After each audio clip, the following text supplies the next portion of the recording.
الحمد لله رب العالمين والعاقبة للمتقين والصلاة والسلام على سيد المرسلين وعلى آله وصحبه أجمعين. أما بعد فأعوذ بالله من الشيطان الرجيم. بسم الله الرحمن الرحيم. وإلى ثمود أخاهم صالحا قال يا قوم اعبدوا الله ما لكم من إله غيره. صدق الله مولانا العظيم. إن الله وملائكته يصلون على النبي يا أيها الذين آمنوا صلوا عليه وسلموا تسليما. الصلاة والسلام عليك يا رسول الله وعلى آلك وصحبك يا نبي الله. حمد و ثنا کے بعد قرآن مجید کی روشنی میں حضرت صالح علیہ السلام کی قوم سمود کے بارے میں بیان کیا جائے گا. آج کا میرا موضوع بھی یہی ہے. دعا ہے خالق کائنات ہمیشہ حق سچ بیان کرنے کی توفیق عطا فرمائے. سن سنا کر عمل کرنے کی بھی توفیق عطا فرمائے. میرے دوستو،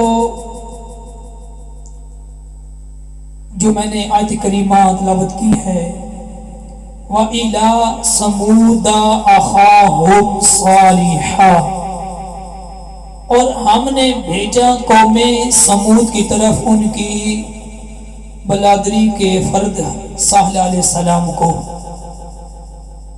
قال یا قوم اعبدوا اللہ،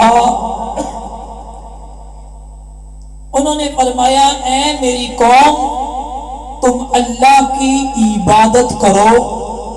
ما لکم من الہ غیرہ، تمہارا اس کے سوا کوئی معبود نہیں. قد جاءتکم بینۃ من ربکم، یقیناً تمہارے پاس آگئی تمہارے رب کی طرف سے واضح دلیل. تو حضرت دیوکر حضرت صالح علیہ السلام کا تعلق عرب کے ایک مشہور قبیلے سمود سے تھا. قوم سمود کا آغاز قوم عاد کے ان لوگوں سے ہوا جو حضرت ہود علیہ السلام پر ایمان لائے تھے اور جنہیں اللہ تعالیٰ نے آندھی کے عذاب سے بچا لیا تھا. قوم سمود کو عادی ثانی بھی کہتے ہیں. اللہ تعالیٰ نے اس قوم کو بہت سی صلاحیتیں عطا فرمائی تھی. وہ پہاڑوں کو تراش کر شاندار محل بناتے تھے. اللہ تعالیٰ نے انہیں مویشی بیٹے باغات اور چشموں جیسی بہترین نعمتیں عطا فرمائی تھی. قوم سمود نے بھی ان نعمتوں پر اللہ کا شکر ادا کرنے اور اس کی عبادت کرنے کے بجائے کفر شرک کا راستہ اختیار کیا اور اپنی طاقت پر تکبر کرنے لگے. اللہ تعالیٰ نے قوم سمود کو سیدھا راستہ دکھانے کے لیے حضرت صالح علیہ السلام کو رسول بنا کر بھیجا. آپ علیہ السلام نے لوگوں کو ایک اللہ کی عبادت کرنے اور اس کی نعمتوں کا شکر ادا کرنے کی نصیحت کی اور انہیں شرک کرنے اور بتوں کی پوجا کرنے سے منع فرمایا.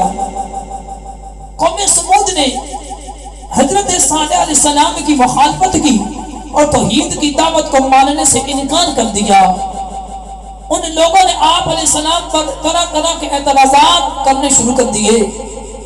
ان کی قوم کے کافروں سرداروں نے اپنی قوم کو گمراہ کیا اور غریب اہل ایمان کو سیدھے راستے سے ہٹانے کی بہت کوشش کی۔ قوم سمود نے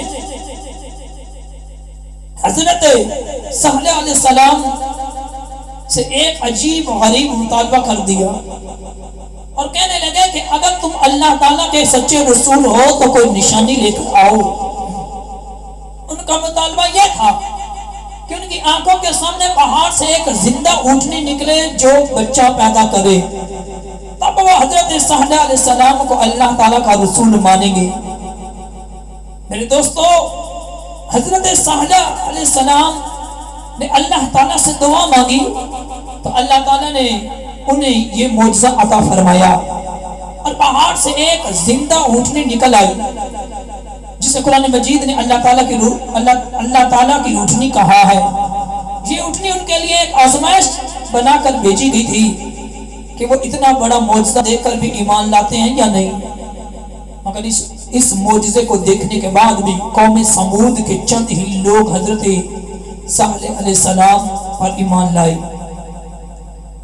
حضرت صالح علیہ السلام نے قوم کو خبردار کیا کہ یہ اللہ کی اونٹنی ہے، تم لوگ اسے کوئی نقصان نہ پہنچانا، اگر تم نے اس اونٹنی کو کوئی نقصان پہنچایا تو تم پر اللہ تعالیٰ کا عذاب آ جائے گا۔ حضرت صالح علیہ السلام نے اپنی قوم کو نصیحت کرتے ہوئے فرمایا، اے میری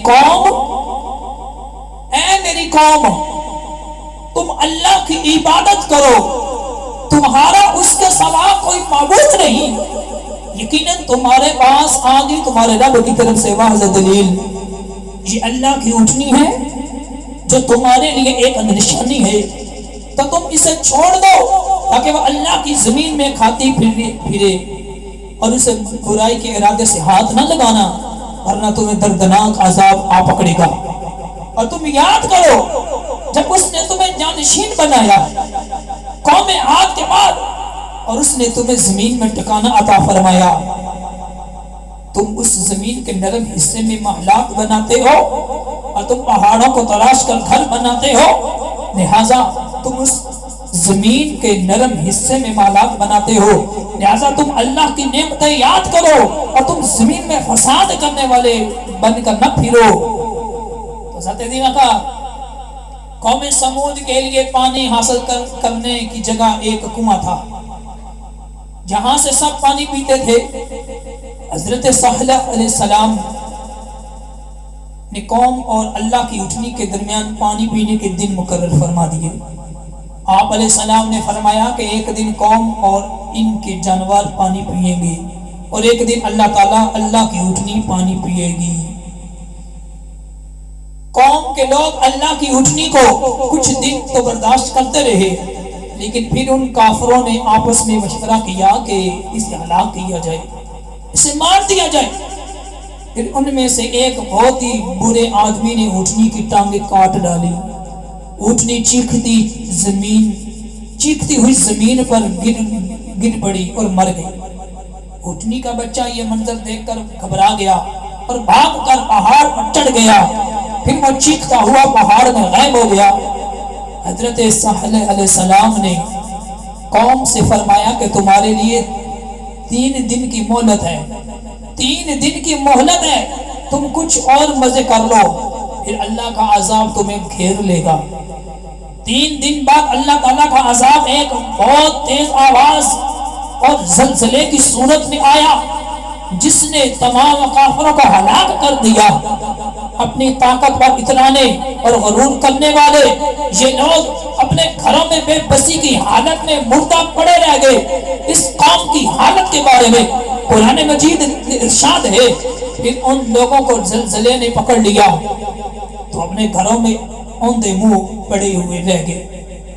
پھر صالح علیہ السلام نے ان لوگوں کی طرف سے منہ پھیرا اور فرمایا، اے میری قوم، یقیناً میں نے تمہیں اپنے رب کا پیغام پہنچا دیا تھا اور میں نے تمہاری خیر خواہی کی تھی لیکن تم خیر خواہوں کو پسند نہیں کرتے۔ قوم سمود کے وہ خوبصورت گھر اور عالیشان محلات جن پر انہیں بہت ناز اور گھمنڈ تھا، اللہ تعالیٰ کے عذاب سے کھنڈرات اور وریان بن گئے، گویا ان میں کوئی رہائی نہیں۔ یہ وریان آج بھی موجود ہے، یہ کھنڈرات آج بھی موجود ہے اور لوگوں کے لیے عبرت کا نشان ہے۔ اللہ تعالیٰ ہم کو بھی ان چیزوں سے بچنے کی توفیق عطا فرمائے، کیونکہ رب کائنات کا جب عذاب آتا ہے نا، وہ عذاب دیکھتا نہیں ہے میں کہاں جا رہا ہوں۔